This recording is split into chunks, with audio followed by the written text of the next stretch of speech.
دیکھیں، سوال کی کئی ڈائمینشنز ہیں اور بہت عام سوال ہے کہ چند احادیث ہمارے محترم بھائی یاسین صاحب نے بیان کی، جس میں ایک حدیث یہ ہے کہ نبی پاک صلی اللہ علیہ وسلم نے فرمایا کہ میری امت کے 73 فرقے ہوں گے، 72 جہنم میں جائیں گے، ایک جنت میں جائے گا۔ اور بعض جگہ آپ نے یہ فرمایا کہ جماعت کے ساتھ ملو، سمع و طاعت کا آپ نے حکم دیا، اور علیکم بالجماعہ، تمہارا جماعت کے ساتھ مل کے رہنا وہ ضروری ہے۔ اور اس طرح کی بہت ساری احادیث، جن 4-5 احادیث کا ذکر انہوں نے کیا۔ اور اس کے ساتھ میں بھی ایک حدیث کا ذکر میں بھی کر لیتا ہوں، ساتھ اضافہ کر لیتا ہوں کہ آپ نے فرمایا من شذ شذ فی النار، جو الگ ہو گیا وہ آگ میں الگ ہوا۔ تو ان ساری احادیث سے اور ان سارے نبی پاک صلی اللہ علیہ وسلم کے فرامین کے بعد سوال یہ ہے کہ آج کے دور میں کون سی جماعت ہے جس کے ساتھ ملا جائے، کون سی جماعت ہے جس کو ہم سمجھیں کہ وہ کامیاب جماعت ہے۔ لیکن نبی کریم صلی اللہ علیہ وسلم نے خود اس کی نشانی بتا دی تھی، صحابہ کرام نے اسی وقت پوچھ لیا تھا نبی کریم صلی اللہ علیہ وسلم سے کہ وہ کون ہے، وہ کون سی جماعت ہے جو کامیاب ہوگی۔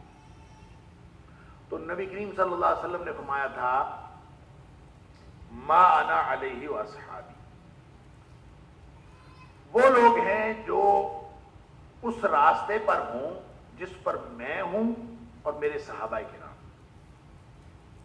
لہذا اصولی طور پر یہ بات واضح ہو گئی کہ ہر وہ جماعت اور ہر وہ فرد جو نبی اکرم صلی اللہ علیہ وسلم کے راستے کو اپنا راستہ کہتا ہے اور صحابہ کرام کے راستے کو اپنا راستہ کہتا ہے، وہ نبی اکرم صلی اللہ علیہ وسلم کے اس فرمان کے مصداق کامیاب لوگوں میں سے ہے۔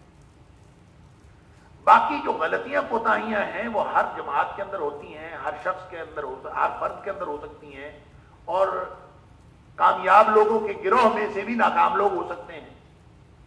لیکن مسئلہ یہ ہے کہ آج کے دور میں تو ہمیں بے شمار ایسے لوگ، ایسے تنظیمیں ملتی ہیں، ایسی تحریکیں ملتی ہیں، بے شمار ایسی جماعتیں ملتی ہیں، جس میں سے شاید ہر ایک کا دعویٰ یہ ہے کہ وہ نبی پاک صلی اللہ علیہ وسلم کے طریقے پر عمل کرتے ہیں اور صحابہ کرام کے طریقے پر عمل کرتے ہیں۔ تو اگر وہ ساری تنظیمیں اور ساری جماعتیں جنت میں جانے والے ہوں تو ہمیں کیا اعتراض ہے اس بات پر؟ وہ ساری جماعتیں جن کا دعویٰ یہ ہے کہ نبی کریم صلی اللہ علیہ وسلم کا طریقہ اور صحابہ کرام کا طریقہ وہ ہمارے لیے نجات کا باعث ہے، اور اسی پر عمل کرتے، اسی کو دین سمجھتے ہیں، جن کا تصور دین یہ ہے، وہ انشاءاللہ سب کامیاب ہیں، اگرچہ ان کا باہمی طور پر، تنظیمی طور پر جتنا مرضی فرق ہو۔ ایک تو بات یہ ذہن میں رکھیں کہ آپ کے پاس معیار یہ، اور یہ جو بات آپ نے کہی نبی پاک صلی اللہ علیہ وسلم نے فرمایا کہ میری امت میں سے ایک جماعت اور میں حق پر رہے گی، تو اس کا مطلب بھی یہی ہے کہ ہر دور میں ایسے لوگ موجود ہوں گے، جتنا مرضی دور فتن ہو، ہر دور میں ایسے لوگ موجود ہوں گے جن کو یہ سعادت حاصل ہوگی کہ وہ نبی اکرم صلی اللہ علیہ وسلم کے راستے پر، اور صحابہ کرام وہ دین جو اللہ کے رسول صلی اللہ علیہ وسلم نے صحابہ کرام کو سکھایا وہ اس پر قائم ہوں گے۔ ایک تو بات یہ ہے، اور یہ اس کے لیے کوئی کسی اور کنفیوژن میں اور کسی اور ابہام میں پڑھنے کی ضرورت نہیں۔ لیکن جو اگلی بات ہے کہ کس جماعت کے ساتھ ملا جائے آج کے دور میں، یہ خاصا مشکل سوال ہے، اور یہ مشکل سوال اس لیے ہے کہ چونکہ بہت ساری جماعتیں یہ دعویٰ رکھتی ہیں، تو بہت ساری جماعتوں میں سے کون اپنے دعوے میں سچے ہیں اور کون اپنے دعوے میں سچے نہیں ہیں، اس کے لیے کوئی پیمانہ میرے پاس تو نہیں۔ میرے پاس اگر کوئی پیمانہ ہو تو میں آپ کو بتا دوں کہ یہ جناب فلاں جماعت کے ساتھ مل جائے۔ البتہ ایک بات جو نبی کریم صلی اللہ علیہ وسلم کی اسوہ سے، آپ کے فرامین سے اور اللہ کے قرآن سے جو بات سمجھ آتی ہے وہ یہ ہے کہ نبی کریم صلی اللہ علیہ وسلم کی تشریف آوری، آپ کا ایک جماعت تشکیل دینا اور قیامت تک اس جماعت کا قائم رہنا، اس کی ایک سب سے بڑی نشانی اتحاد اور اتفاق ہوگا۔ وہ جوڑنے والے ہوں گے، وہ توڑنے والے نہیں ہوں گے۔ یہ بات نبی کریم صلی اللہ علیہ وسلم کے فرامین سے اور اللہ کے قرآن سے سمجھ آتی ہے۔ نبی پاک صلی اللہ علیہ وسلم آپ کی تشریف آوری سے قبل یہ جو سورہ آل عمران کی آیات ہیں وَاعْتَصِمُوا بِحَبْلِ اللَّهِ جَمِيعًا وَلَا تَفَرَّقُوا، اللہ تعالیٰ یہی تو فرماتا ہے وَاذْكُرُوا نِعْمَتَ اللَّهِ إِذْ كُنْتُمْ أَعْدَاءً، تم تو دشمن تھے ایک دوسرے کے، یعنی اختلاف کی انتہا، دشمنی، عداوت، بغض، فَأَلَّفَ بَيْنَ قُلُوبِكُمْ، اللہ تعالیٰ نے ان کے دلوں میں محبت ڈال دی، اور پھر اللہ تعالیٰ فرماتا ہے وَكُنْتُمْ عَلَى شَفَا حُفْرَةٍ مِّنَ النَّارِ، تم آگ کے گڑھے کے کنارے پہنچ چکے تھے، فَأَنْقَذَكُم مِّنْهَا، اللہ نے بچا لیا۔ تو اللہ نے آگ کے گڑھے سے بچایا، اللہ نے دشمنیوں کو دوستیوں میں بدلا، کیا فرق پڑا تھا؟ نبی اکرم صلی اللہ علیہ وسلم تشریف لائے تھے، نبی پاک صلی اللہ علیہ وسلم کی تشریف آوری سے دشمنیاں دوستی میں بدلی، آپ کی تشریف آوری سے جو آگ کے گڑھے کے کنارے پہنچ چکے تھے وہ واپس آ گئے، اللہ تعالیٰ نے اس سے بچا لیا۔ یہ اللہ تعالیٰ کی نعمت ہے، یہ اللہ تعالیٰ کے انعام کو یاد کرو۔ تو یہ کیسے ہو سکتا ہے کہ نبی کریم صلی اللہ علیہ وسلم جن کا دین ہی اتفاق، اتحاد اور جوڑنے کا دین ہے، اس میں جماعت ہو اور جماعت ہو توڑنے والی، اس میں جماعت ہو اور جماعت لوگوں میں فرق ڈالنے والی ہو، تو وہ جتنا مرضی دعویٰ کرتی پھرے کہ ہم اللہ کے رسول صلی اللہ علیہ وسلم والی جماعت ہیں، میں تو کم از کم اس دعوے کو تسلیم نہیں کر سکتا۔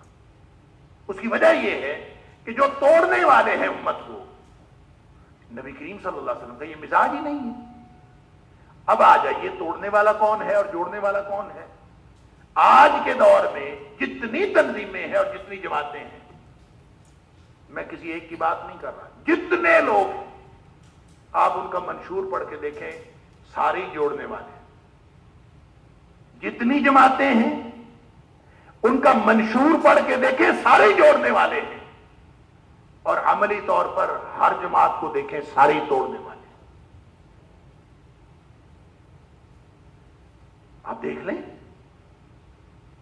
لہذا ایک بڑا دائرہ ہے اسلام کا، اس میں ہم سب تھے، اس میں ہم نے چھوٹے چھوٹے دائرے اپنے اپنے بنا لیے۔ جو جماعت، جو تنظیم نہیں بنتی ہے نا، وہ اصل میں اتحاد کے نام پر بنتی ہے، اتفاق کے نام پر بنتی ہے، جوڑنے کے نام پر بنتی ہے، لیکن جب وہ جوڑنے کے نام پر بن رہی ہوتی ہے نا، وہ اسلام کے اس بڑے دائرے کے اندر ایک چھوٹا دائرہ بنا رہی ہوتی ہے۔ پریکٹیکلی وہ کیا کر رہے ہوتے ہیں؟ پریکٹیکلی وہ توڑ رہے ہوتے ہیں لوگ۔ لہذا میں ویسے کسی جماعت کا نام تو نہیں لینا چاہتا، لیکن ایک جو لیٹسٹ جماعتوں میں سے، جو جدید ترین جماعتیں ہیں، ان میں سے ایک جماعت کا نام ہے جماعت المسلمین۔ کہ میں نام اس لیے لے رہا ہوں تاکہ بات سمجھ میں آئے۔ جب آپ جماعت المسلمین کہتے ہیں تو یہ تو جماعت المسلمین تو قرآن میں آیا ہے۔ اب اس سے اچھی اور سچی اور جوڑنے والی جماعت کیا ہوگی کہ جو جماعت المسلمین ہے، لیکن انہوں نے امت کو جوڑنے کا جو طریقہ اٹھایا، جو طریقہ قائم کیا، وہ یہ ہے کہ باقی لوگوں کے ساتھ سلام بھی نہیں لینا، باقی لوگوں کے پیچھے نماز بھی نہیں پڑھنی۔ اب وہ ایک نیا دائرہ بن گیا۔ انہوں نے ایک نیا دائرہ تو بنا لیا ہے، لیکن نبی کریم صلی اللہ علیہ وسلم کی وہ جو جماعتوں کی جتنی بھی آپ کی حدیث ہے اور سمع و طاعت کی جتنی بھی حدیث ہے، ان پر عمل کرنے کے لیے انہوں نے ایک الگ دائرہ بنا لیا۔ میں یہ ساری چیزیں دیکھ کر ایک مثال اپنے طلباء کو دیا کرتا ہوں، وہ میں مثال دے کے پھر میں اپنی بات مکمل کر لیتا ہوں۔ اللہ تعالی ہمیں سمجھ عطا فرمائے۔ وہ مثال یہ ہے، آپ جماعت المسلمین کو دیکھیں یا باقی ساری جماعتوں کو دیکھیں، وہ اتحاد کے نام پر، اتفاق کے نام پر، نبی کریم صلی اللہ علیہ وسلم والے دین پر اور اس جماعت کو جوڑنے کے نام پر امت کو توڑ رہے ہیں۔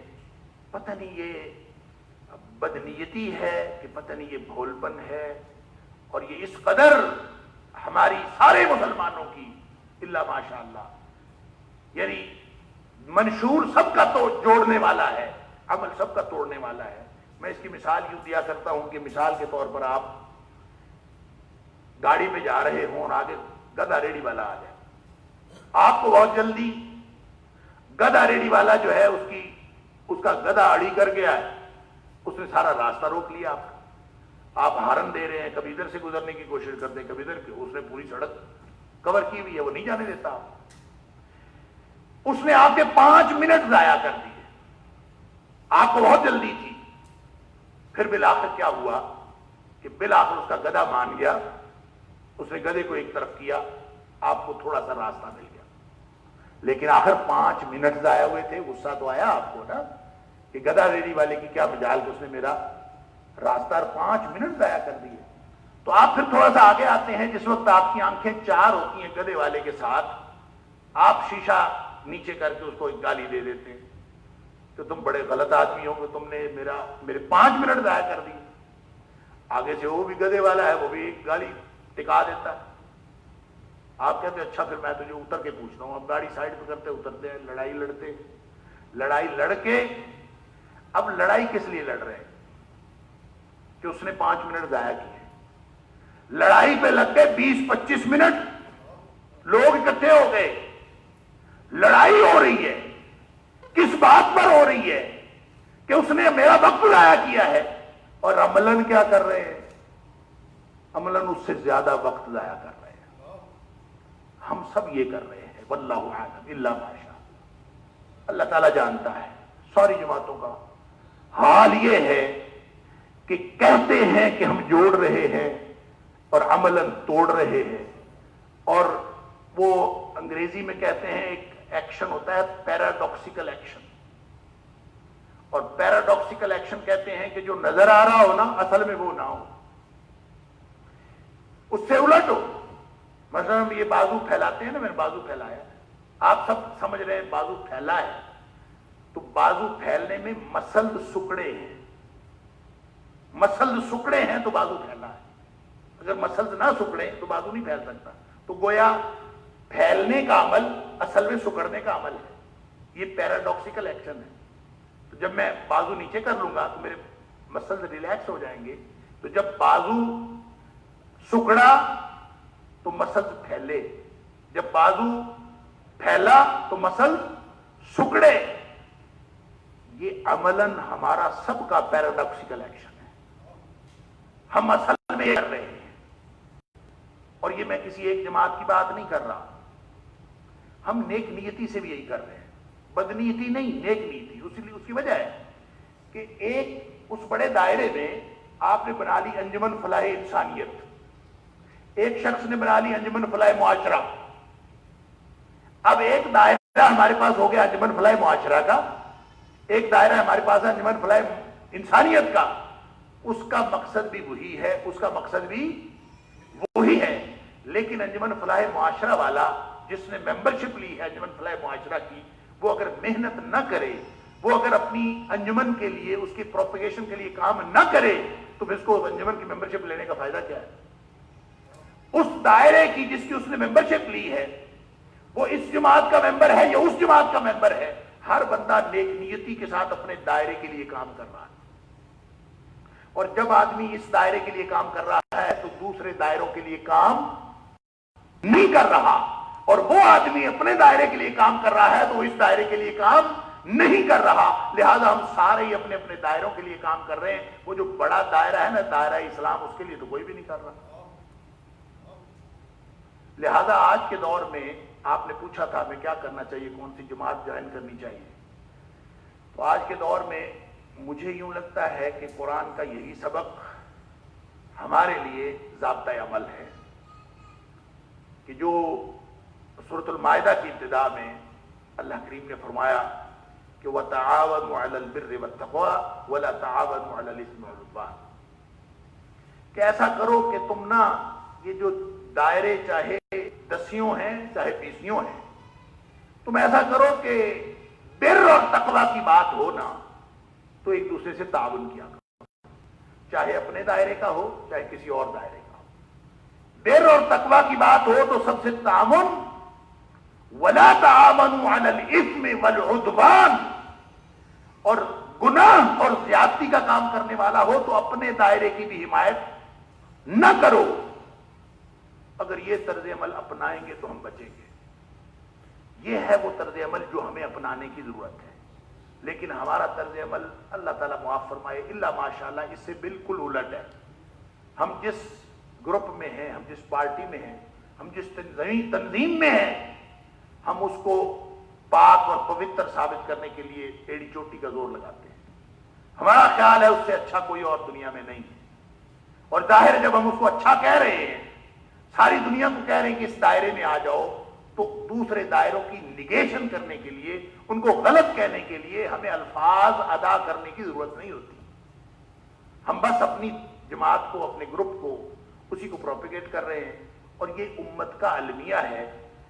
میں یہ سمجھتا ہوں, واللہ اعلم, ہو سکتا ہے میری سوچ بالکل غلط ہو, لیکن میں یہ سمجھتا ہوں یہ جو تنظیمیں بنی ہیں, یہ جو مختلف چھوٹے چھوٹے دائرے بنے ہیں, یہ سب سے بڑا المیہ ہے اس دور کا, اس امت کا. اس نے امت کو توڑا ہے. لہذا اگر جڑنا ہے نا, تو جب آپ اس دائرے میں جہاں بھی آپ ہیں, آپ چھوڑ دیں اس بات کو کہ آپ کس دائرے میں ہیں. آپ کی تنظیم کا نام انجمن فلاح معاشرہ ہے یا آپ کی تنظیم کا نام انجمن فلاح انسانیت ہے, اس کو چھوڑ دیں. آپ جہاں کہیں بھی ہیں, آپ یہ اصول اپنا لیں کہ نیکی اور تقوی کی بات ہوگی تو میں تعاون کروں گا. لہذا وہ دوسرے دائرے والا کرے, تیسرے دائرے والا کرے, چوتھے دائرے والا کرے, آپ تعاون کریں. اور جب آپ سمجھیں کہ گناہ اور زیادتی کی بات ہے, میں نے تعاون کوئی نہیں کرنا. آپ کی جماعت کا صدر, آپ کی جماعت کا امیر وہ غلط کام کر رہا ہو, آپ کہہ دیں میں نے کوئی نہیں تعاون کرنا. آج کے دور میں ہمارے پاس یہی طریقہ ہے. اور وگرنہ اگر آپ کو کوئی ایسا طریقہ مل جائے کہ آپ لوگوں کو جوڑنے کا کام کر سکیں, ان سارے دائروں کو, ان لکیروں کو ختم کر لیں. ویسے یہ طرز جو قرآن نے بتایا نا کہ وَتَعَاوَنُوا عَلَى الْبِرِّ وَالتَّقْوَىٰ وَلَا تَعَاوَنُوا عَلَى الْإِثْمِ وَالْعُدْوَانِ, اس طرز عمل سے یہ دائروں کی حیثیت خود ختم ہوتی جائے گی. کہ مثلا اس دائرے والے جب کوئی تربیتی نظام کا, تربیتی نشست کا انتظام کریں, تو وہ اگر دوسرے دائروں والے مربیین کو بھی بلا لیا کریں, مثال کے طور پر میں ایک بات کر رہا ہوں, وہ اگر سارے مربیین کو بلا لیں اور اس دائرے والے اس دائرے کے مربیین کو بلا لیں اور آپس میں سارے یہ نیکی اور تقویٰ کے کاموں میں تعاون کرنے لگے اور گناہ اور زیادتی کے کاموں میں تعاون چھوڑ دیں, تو ان دائروں کی حیثیت کیا رہ جائے گی؟ یہ کچھ عرصہ گزرے گا, یہ دائرے اپنی حیثیت کھو دیں گے, امت ایک ہو جائے گی اگر ہم اس راستے پر چل پڑے. اس کا عملی نتیجہ یہ ہوگا کہ امت ایک ہو سکتی ہے. البتہ حضرت حذیفہ بن یمان رضی اللہ تعالیٰ عنہ والی حدیث آپ اس کے ساتھ جوڑ کے اپنے لیے کوئی طرز عمل طے کر سکتے ہیں کہ حضرت حذیفہ بن یمان رضی اللہ تعالیٰ عنہ نے جب پوچھا تھا کہ دور فتن میں کیا کروں, تو آپ نے فرمایا تھا تلزم جماعت المسلمین و امامہم, مسلمین کی جماعت اور ان کے امام کے ساتھ جو جانا. اب وہ جو میں جماعت المسلمین ابھی بنا لیتا ہوں, آپ جتنے لوگ بیٹھے ہیں ہم آپس میں طے کر لیتے ہیں, ہم آج کے بعد جماعت المسلمین بنا لیتے ہیں اور لوگوں کو کہتے ہیں نبی پاک صلی اللہ علیہ وسلم فرمایا تلزم جماعت المسلمین و امامہم, ہمارے ساتھ جڑو. یہ باقی سب سے ہم توڑ رہے ہوں گے یا جوڑ رہے ہوں گے؟ اگلا سوال نہ ہوتا اگر یہ طریقہ کار درست ہوتا, تو حضرت حذیفہ رضی اللہ تعالیٰ عنہ کا اگلا سوال یہ تھا اگر ان کے پاس کوئی امام اور جماعت نہ ہو تو پھر میں کیا کروں؟ وَإِن لَمْ تَكُن لَهُمْ إِمَامٌ وَلَا جَمَاعَةٌ, اگر ان کے پاس کوئی جماعت کوئی امام نہ ہو تو پھر میں کیا کروں؟ تو اس پر نبی کریم صلی اللہ علیہ وسلم نے فرمایا تھا کہ پھر تم ایسے کرو کہ تم جنگلوں کو نکل جانا, تم سب کو چھوڑ دینا. فَاعْتَزِلْ تِلْكَ الْفِرَقَ كُلَّهَا, ٹکڑوں سے نہیں جڑنا, جماعت سے جڑنا ہے. ٹکڑوں سے نہیں جڑنا, جماعت سے جڑنا ہے. جماعت ہوگی تو جڑ جاؤ, اگر ٹکڑے ہیں تو ان سے جڑنے. ٹکڑوں کو جوڑنے کا کام کر سکتے ہو تو کر لو, ٹکڑوں کو جوڑنے کا کام کر سکتے ہو تو کر لو, وگرنہ کسی ٹکڑے سے نہیں جڑنا, جماعت سے جڑنا ہے. اگر پوری امت مسلمہ کو جوڑ کر ایک جماعت بنانے کی کوشش کر سکتے ہو تو تعاونوا علی البر والتقوی ولا تعاونوا علی الاثم والعدوان کا اصول موجود ہے.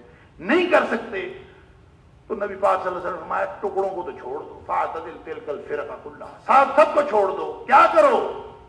اگر چھوڑ کے, سب کو چھوڑ کے وہاں رہنا ممکن ہو, بر اور تقوی کے تعاون, یہ میں اپنی طرف سے کہہ رہا ہوں, بر اور تقوی کے تعاون اور اسم اور عدوان کے عدم تعاون کے ساتھ اگر اس معاشرے میں رہ سکتے ہو تو رہ لو، اگر نہیں رہ سکتے نا تو بے شک تمہیں جنگلوں میں نکلنا پڑے اور جنگلوں میں جا کے درختوں کی جڑیں چبا کر باقی زندگی گزارنی پڑے. ٹکڑوں سے نہیں جڑنا، جماعت سے جڑنا ہے. یہ نبی پاک صلی اللہ علیہ وسلم فرما رہے ہیں. لہذا میں اور آپ اس دور میں یہی کر سکتے ہیں کہ یہ جو امت کے ٹکڑے ٹکڑے ہوئے پڑے ہیں نا، ہم ان کو جوڑنے کی کوشش کریں. اور جب میں اور آپ ہم سب جوڑنے کے لیے، ایک ہی ہمارے پاس ایلفی ہے، ایک ہی ہمارے پاس گلو ہے، ایک ہی ہمارے پاس سولوشن ہے، اور وہ سولوشن کیا ہے کہ بر اور تقوی پر لوگوں کو جوڑنے کی کوشش کریں. نہ بحث کریں کسی کے ساتھ کس کا امیر اچھا اور کس کا امیر برا، نہ بحث کریں کس کی تنظیم صحیح اور کس کی تنظیم غلط. بس بر اور تقوی پر جڑ جائیں، اسم اور عدوان پر چھوڑ دیں. یوں کرنا شروع کر دیں گے تو انشاءاللہ بر اور تقوی پر جڑنے والے لوگ آپ کو ہر تنظیم میں ملیں گے، ہر گروپ میں ملیں گے. اور ہر گروپ میں وہ جو لوگ بر اور تقوی کے نام پر جڑنے والے ہوں گے، اللہ کے فضل سے نبی اکرم صلی اللہ علیہ وسلم کے سچے امتی وہی ہیں جو بر اور تقوی پر جڑتے ہیں، اسم اور عدوان پر ایک دوسرے سے پیچھے ہٹ جاتے ہیں. تو ہر دور میں ہی ملتے ہیں. میرے والد صاحب رحمۃ اللہ علیہ فرمایا کرتے تھے کہ ہر جماعت کے اندر ہر دور میں کچھ لوگ ہوتے ہیں جن کا مقصد صرف اللہ کی رضا ہوتا ہے. ان لوگوں کو ڈھونڈ لیں، ان کے ساتھ جڑ جائیں، بات ختم. اور ان کے ساتھ ان کو کیسے ڈھونڈنا ہے، ان کا کیا اصول ہے؟ یہی اصول ہے، بر اور تقوی پہ جڑ جائیں، اسم اور عدوان سے پیچھے ہٹ جائیں. یہ اگر کر لیں گے تو انشاءاللہ ہمارا مسئلہ حل ہو جائے گا. وگرنہ تو ہم بھٹکتے رہیں گے. اصول وہی ہے، پہچان وہی ہے، ما انا علیہ واصحابی. اگر اللہ کے رسول صلی اللہ علیہ وسلم اور صحابہ کرام والا رستہ کوئی بھی جماعت اپناتی ہے تو وہی جماعت ہے جو کامیاب ہے. اور اگر وہی جماعت کامیاب ہے اور ایسی دعوے والی کئی جماعتیں ہوں تو پھر ان سب کو جوڑنے کی کوشش کریں. ہمارے پاس یہی طریقہ کار ہے. جو جماعت یہ دعویٰ ہی نہیں رکھتی کہ صحابہ کرام اور نبی پاک صلی اللہ علیہ وسلم کا راستہ جو ہے کامیابی کا راستہ ہے، جو جماعت یہ دعویٰ ہی نہیں رکھتی وہ جماعت تو ویسے ہی نکل گئی. باقی رہ گئی وہ جماعتیں جو یہ دعویٰ رکھتی. ان کو جوڑنے کی کوشش میں اگر ہماری زندگی گزر جائے تو میرے خیال میں یہی درست طریقہ ہے آج کے دور میں، دور فتن میں زندگی گزارنے کا. اور اگر اس طریقے سے لوگوں کو جوڑتے ہوئے ہم زندگی نہیں گزار سکتے تو ہمیں پھر جنگلوں کو نکل جانا چاہیے اور پھر کسی ایسی جگہ جا کے پناہ لینی چاہیے جہاں پہ کوئی انسان نہ ہو. اور پھر وہاں پہ چاہے ہمیں کھانے کو بھی کچھ نہ ملے اور درختوں کی جڑیں چباتے ہوئے زندگی گزارنی پڑے، وہاں پہ رہنا چاہیے. لیکن چونکہ آج کا انسان، اس دعوے والی جماعتیں، اس دعوے والی تنظیمیں، بر اور تقوی کے لوگ آپ کو ہر جگہ پہ مل جاتے ہیں، لہذا ان سے جڑے. انشاءاللہ کوئی اس میں دوسری بات نہیں ہے. سب سے جڑ کے رہے، سب کو اپنا سمجھیں. جس نے لا الہ الا اللہ محمد الرسول اللہ پڑھ لیا ہے، آپ سمجھیں یہ ہمارے خاندان کا فرد ہے. اور یہ اس کے اندر اگر کوئی چھوٹی موٹی بیماری ہے تو ہم انشاءاللہ اس کو دور کرنے کی کوشش کرتے ہیں اور آہستہ آہستہ لوگوں کو جڑنے کی کوشش کرتے ہیں. جو اس دعوے والا نہیں ہے اس سے ٹوٹ جائے، اس سے ہٹ جائے. جس کا دعویٰ ہی وہ نہیں ہے جو کامیابی والا دعویٰ ہے، وہ کیا دعویٰ ہے؟ ما انا علیہ واصحابی. اصول ہوئی اللہ اور اس کے رسول صلی اللہ علیہ وسلم کے ساتھ جو طریقہ سکھایا صحابہ کرام کو سکھایا، اور جو اس منہج صحابہ کو مانتا ہی نہیں ہے اس سے تو آپ دور ہٹ جائے. لہذا اس سے دور ہٹ کے باقی جتنے دعوے والی جماعتیں ہیں ان کو جوڑنے کی کوشش میں اگر زندگی گزر جائے تو میرے خیال یہ درست طریقہ ہے. واللہ اعلم. ہو سکتا ہے آپ کے پاس کوئی اور طریقہ ہو، آپ کوئی اور طریقہ ڈھونڈ لیں. ویسے ہمارے جو مولانا کراچی کے ہیں، ہمارے شیخ عبداللہ ناصر رحمانی حافظ اللہ، وہ فرماتے ہیں کہ میں نے جب بخاری شریف کے اندر متعدد احادیث میں پڑھا کہ بنو تمیم ایسا قبیلہ ہے جو ہر دور میں حق پر رہے گا، اور بنو تمیم ایسا قبیلہ ہے جو دجال کے خلاف بھی یہ لوگ ڈٹے رہیں گے. اور بنو تمیم قبیلے کی وہ کہتے ہیں میں نے بہت ساری نبی کریم صلی اللہ علیہ وسلم سے فضیلتیں پڑھی، تو کہتا ہے مجھے اشتیاق ہوا کہ میں جا کے پتہ کروں کہ بنو تمیم جو ہیں ان کا طریقہ کار آج کل کیا ہے، وہ کیسے رہتے ہیں. لہٰذا وہ کہتے ہیں میں سعودیہ گیا اور میں سعودیہ جا کے بنو تمیم قبیلہ ڈھونڈا. اور